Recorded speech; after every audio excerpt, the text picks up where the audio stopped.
My name is Patricia, and this story begins with a house. Not just any house, but a brownstone on Warren Street, nestled between two quiet blocks in New York City. The house is tall, narrow, and carries the kind of history you can feel when you run your hand over the banister. I bought it after years of saving, scraping together tips, double shifts, and every dollar I could set aside. It was not handed to me, not a gift, not a family inheritance. It was mine, because I worked for it. I still remember the day I signed the deed. I sat in a stiff office chair across from a man in a gray suit, my palms damp as he slid the papers across the desk. The closing costs alone were $18,000, more money than I had ever written on a single check. My heart pounded as I signed, but when I walked out with the keys in my hand, I felt taller than the skyscrapers around me. That house was not just walls and windows. It was proof that I had built something on my own terms, in my own name, in America. The house became both sanctuary and workplace. On the ground floor, I turned into my office, a place for ledgers, menus, and endless plans. I stacked shelves with binders labeled in neat black ink. Payroll, vendors, marketing. Upstairs, the rooms were softer. A sunlit kitchen where I experimented with recipes, a small library where my books leaned against one another like old friends, and a balcony that caught the morning light just right. There, with a cup of coffee in hand, I often reminded myself of the road I had traveled to get here. My pride did not stop with the house. A bigger part of my heart belonged to my restaurant in Manhattan, Warren and Birch. It started as a wild idea scribbled in the margins of a notebook and grew into a living, breathing place filled with people, laughter, and the smell of bread baking. I scraped together $60,000 in savings from years of work, late nights waiting tables, early mornings prepping kitchens, and added a $20,000 loan that I paid back within a year. Every chair in that restaurant was chosen by me. Every lamp hung in just the right corner was my decision. The menu, the music, the soft glow of the candles. It was my dream carved into reality. But a restaurant is never only about one person. It is about the people who keep it alive, and I was blessed with a staff that felt like family. There was Rosa, who managed the floor with a smile that made even the hardest customers soften. There was Mateo, who baked bread that filled the whole street with its warmth. And then there was Evan. Evan was younger than me, quick with his hands and quicker with his loyalty. He could carry 3 trays at once without spilling a drop, and when the kitchen was in chaos, he stayed calm. I never saw him as anything but a trusted part of the team. Sometimes after closing, we sat together with leftover coffee, talking about books or music. He reminded me of a younger brother, someone I wanted to guide, not someone I wanted to marry. But life has a strange way of turning small misunderstandings into great storms. One spring, I traveled abroad to Europe. London was calling me, an invitation from a well-known chef who had tasted my food during a visit to New York. I wanted to learn, to grow, to see what I could bring back home. The flight cost me £1,200, and the hotel near the river another £300. It was simple, not luxurious, but I never needed luxury. What I needed was perspective. The streets of London were cobbled and damp, carrying the smell of rain and bread. I walked along bridges, notebook in hand, jotting down every flavor, every detail, every idea. At small cafes, I spent £25 on dinners of soup and wine, listening to the chatter of voices around me. I sent photos home. The Tower Bridge glowing at night, a basket of fresh scones, the sun falling across the Thames. I wrote to my sister, Lena. I told her I would be home in 2 weeks. I trusted her. I trusted my parents. I thought love was safe while I was away. I thought my restaurant would stand steady, my family unshaken, my life waiting just as I had left it. But beneath the quiet streets of London, a storm was already brewing back in America. While I was wandering along the river, while I was learning and dreaming, my sister was making choices that would change the course of everything. Choices my parents would support. Choices that would blindside me the moment I returned. I did not know it yet. I walked along those London streets with light steps, holding tight to my plans, carrying pride for my house on Warren Street and my restaurant in Manhattan. I thought I knew where the story of my life was headed. I was wrong. While I was in Europe, my phone became a stranger. It buzzed at odd hours with messages from home, each one shorter and stranger than the last. My mother, Margaret, who usually filled her texts with warmth and long advice, wrote only, "Things are changing." My father, Michael, added another note that said, "We're proud of new ties in the family." Nothing more. No explanations. No details. At first, I brushed it aside. My parents were reserved people in their own way. They didn't always share their thoughts fully, and I thought maybe they had taken on a new project or reconnected with an old friend. Still, a part of me felt uneasy. The words were too vague, too rehearsed. I called. Once, twice, 3 times. No one picked up. I told myself they were busy, or sleeping, or caught up in some small-town drama I didn't need to worry about. I told myself these things while walking past the old stone streets of London, the air cool and damp around me. I pushed the unease down into my chest and kept moving. That evening, I sat alone in a corner of a cafe by the river. The bill came to £25, just soup, bread, and wine. I placed the coins carefully on the table and stared at the glass before me. I tried to steady myself with the thought that whatever was happening at home would wait until I returned.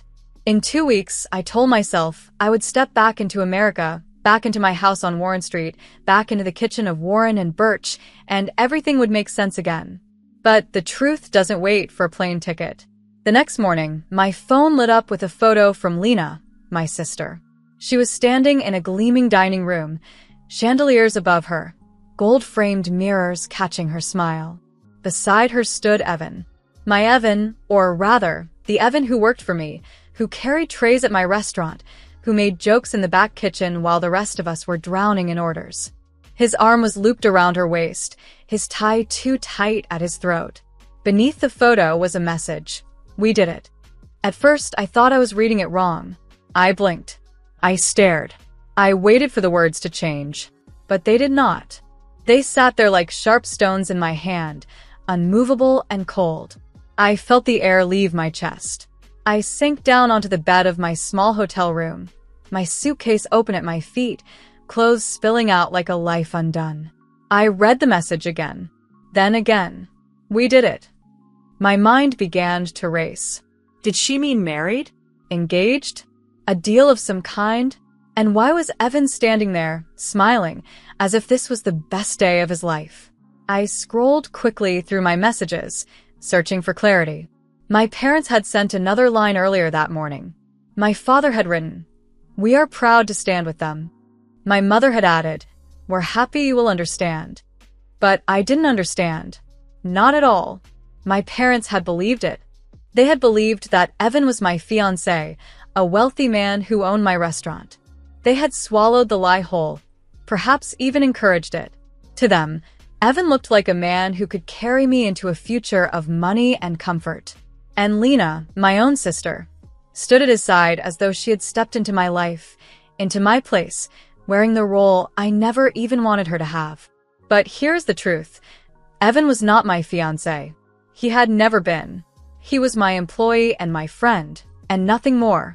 He earned $18 an hour plus tips, and on busy nights, I often slipped him extra because he worked harder than most. He was not rich. He was not the owner of Warren and Birch. I was. I paid the rent, signed the checks, dealt with the inspectors, and kept the lights on. Still, I could see how the lie had grown. Evan, always eager to please, always smiling, must have let them believe it. Maybe he liked the attention. Maybe he liked Lena. Maybe he simply didn't know how to stop once it began. But lies, once planted, grow fast. And by the time I saw that photo, it had bloomed into something vast and ugly. I sat on that hotel bed for hours, staring at the screen until it dimmed and went black. My heart was heavy, but not in the way of heartbreak. No, it was heavier, like betrayal. It was not just Evan's part in the lie. It was Lena's. It was my parents who should have known me better than to believe I had handed over my life and my business to someone else. The strangest thing was how small the pain felt at first, like a paper cut across the skin. A thin, quiet line of hurt, easy to miss if you weren't paying attention. But the more I thought of it, the deeper it cut, seeping into everything. Every laugh I had shared with Lena, every word of encouragement from my parents, every moment of trust one had placed in Evan, it all felt rewritten, tainted by this performance they had carried on without me. I closed the curtains of that little London hotel and lay in the dark, the city humming outside my window. My mind kept circling the same questions. Why would she do this? Why would they let her? Why would Evan agree? There were no answers, only silence. And in that silence, I made myself a promise. I would return to America, and I would find out the truth. Not the lies told in photos and messages, but the real truth beneath them. I didn't yet know the scale of what waited for me. I didn't know that a dinner party was being planned in my absence, or that my name was being spoken as if it belonged to someone else. All I knew was this. Something precious had been stolen, and it wasn't Evan. It was trust, and trust, once broken, is the hardest thing in the world to repair. The day I returned to America, the city felt different. Perhaps it was me who had changed, carrying a heaviness from London back across the ocean, but the streets I knew so well looked sharper, harsher, as though they had been waiting to test me. The taxi wound through the avenues of New York, the glass towers rising like judges above me. My house on Warren Street stood steady, familiar, but I barely paused to breathe inside its walls. There was no time. Word had reached me even before my suitcase was unpacked. Lena had arranged a dinner party. Not just a gathering, but a grand event, the kind where chandeliers drip light like melted gold and waiters glide between tables as if their feet never touch the ground. She had chosen one of the most luxurious restaurants in Manhattan, a place where a single bottle of wine is sold for $400 and no one dares call it excessive. She wanted the world to see her triumph. I knew instantly that I had to go. Not because I wanted to, but because I could not allow the lie to stand unchallenged.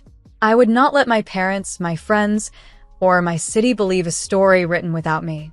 I dressed with care. A black dress, simple but strong. No glitter, no sequins, just fabric that whispered confidence with every step. I wanted to walk into that room as myself, not as the image my sister had painted of me, weak and absent. When I arrived, the restaurant shimmered with golden light spilling through glass walls. Laughter echoed across the marble floor. The air smelled of roasted lamb and truffle oil, the kind of scent that makes people believe they are living better lives than they really are. I handed my coat to the waiter at the door, but before he could take it, a voice sliced through the hum of conversation. "There's no seat for you here. You can sit on the ground." It was Lena. My sister stood tall at the head of a long table, her lips curled in a smirk. Her dress glittered silver, her hair styled like she was the star of a film. She made sure every guest heard her. The words rolled across the room like broken glass. Some guests chuckled, nervously at first, then louder. Old friends from Chicago shifted in their seats, whispering. My mother lowered her eyes to her lap. My father lifted his glass and sipped, pretending not to notice. And beside Lena stood Evan. He wore a suit that did not fit him properly. The shoulders sagged and the tie was too tight. He looked uncomfortable, but not enough to step away from her side. His hand rested on the back of her chair, his face stiff with forced pride. I felt heat rise in my chest, but I did not show it. I took one breath, long and steady, and let silence be my shield. Then it happened. The guards at the front, men who had seen me countless times during vendor checks and private bookings, looked up and recognized me. One of them stepped forward and shouted, his voice cracking the air like thunder. "Shut up. She is the owner of this restaurant." The room froze. Laughter died mid-breath. Forks paused halfway to mouths. My sister's smile faltered, though she tried to hold it. Evan's hand slipped from the chair. My parents stared as though they were seeing me for the first time. I laughed then, not out of anger, but the kind of laugh that comes when a storm has passed and you realize you are still standing. The sound startled even me, sharp and clean in the golden air. I stepped forward, my heels clicking against the floor, and faced Lena directly. You've told a story, I said, my voice calm, steady. But it isn't the truth. Evan is not my fiancé. He never was. He works for me at Warren and Birch. He is my employee and my friend. He is not rich. He is not the owner. I am. I pay him every Friday like I pay the rest of my team. The words landed like stones in water, sending ripples across every face at the table. Some looked shocked. Some looked ashamed. Others looked thrilled at the scandal unraveling before them. Evan's shoulders sagged. He avoided my eyes. His lips parted as if to speak, but no words came. Lena's face twisted, anger and embarrassment colliding in her expression. My mother whispered something I couldn't hear. My father placed his glass down too carefully, the sound of it against the table louder than it should have been. The manager, a man in a crisp suit, hurried over. His eyes darted between Lena and me, unsure of where authority truly lay. "Do you wish to keep the party?" he asked, almost bowing. I shook my head. No. "Close it. Charge the room to my business card for the food already served. $2,860, I believe." Gasps rose from the table. Someone whispered, "She's paying?" "Yes," I said firmly, "because the staff should not suffer for the lies of others." I turned to the waiters, their faces pale with confusion. "You've worked hard tonight. None of this is your fault. The tip is $600. Split it fairly." Relief flickered in their eyes, followed by gratitude. They bowed slightly, murmuring thanks. Then I faced the guests. "The evening is over. Please leave." One by one, chairs scraped back. Dresses swished, shoes tapped. Murmurs filled the air as people gathered their coats. My parents stood awkwardly, unsure whether to approach me or avoid me. Evan remained seated for a moment longer, staring down at his plate as though it might offer him salvation. Lena stood rigid, her fists clenched at her sides, fury burning in her eyes. I did not wait for apologies. I did not wait for excuses. I simply turned, handed my coat to the guard who still stood like a soldier, and walked out into the night. The city air was sharp against my face, clean in a way the golden room could never be. I breathed deeply, my laughter from earlier echoing faintly in my chest. For the first time in weeks, I felt free, not from the lie itself, but from its weight. That night, walking alone down the glittering streets of Manhattan, I understood something clearly. Money, dresses, parties, they were all shadows. Truth was the only thing that could not be faked. And I carried that truth in my own name, in my own work, in the house and restaurant I had built with my own hands. The dinner party had ended, but my story had only just begun. The truth spread quickly. It traveled down the avenues of New York, slipped into whispered conversations over coffee, and leapt across phone lines back to Chicago, where our relatives lived. I did not need to tell the story. Others did it for me. She was the owner all along, they said. Her sister thought she was marrying wealth, but she was only marrying a shadow. The gossip rolled faster than I could keep track of. People I had not heard from in years sent messages. Old classmates, neighbors, acquaintances from church. Some congratulated me for standing strong. Others wanted to pry, to know details I would never give. But the truth had already done its work. It had cut through the lies and left Lena exposed. One evening, just a week after the dinner party, I heard a knock on the door of my house on Warren Street. It was past midnight, the city quiet outside, only the hum of taxis far off in the distance. I opened the door, and there she was, Lena. Her makeup was smeared, her eyes red from crying, her silver dress exchanged for a plain sweater and jeans.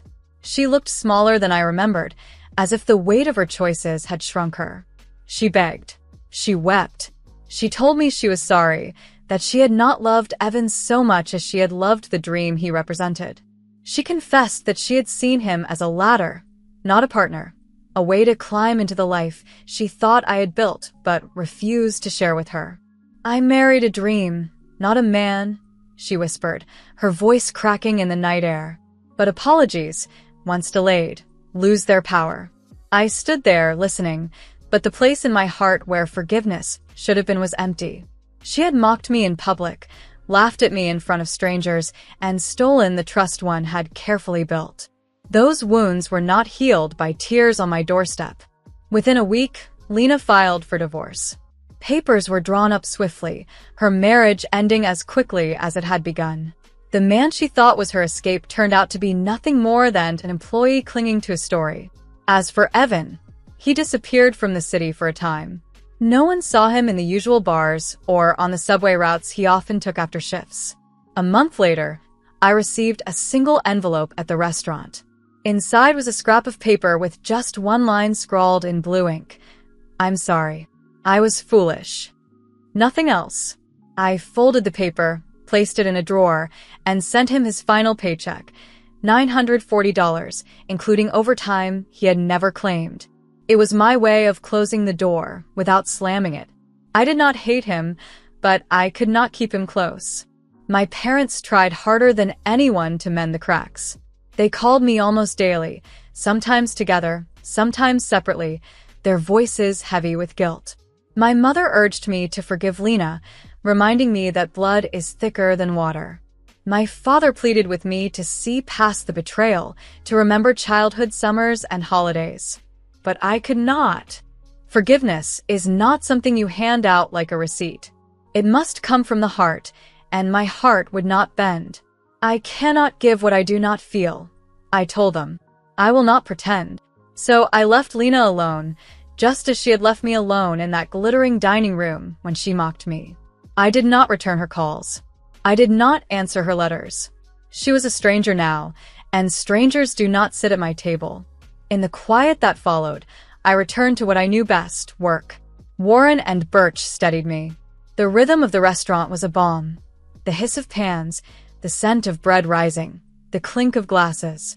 My staff, those who had witnessed the chaos from the sidelines, rallied behind me.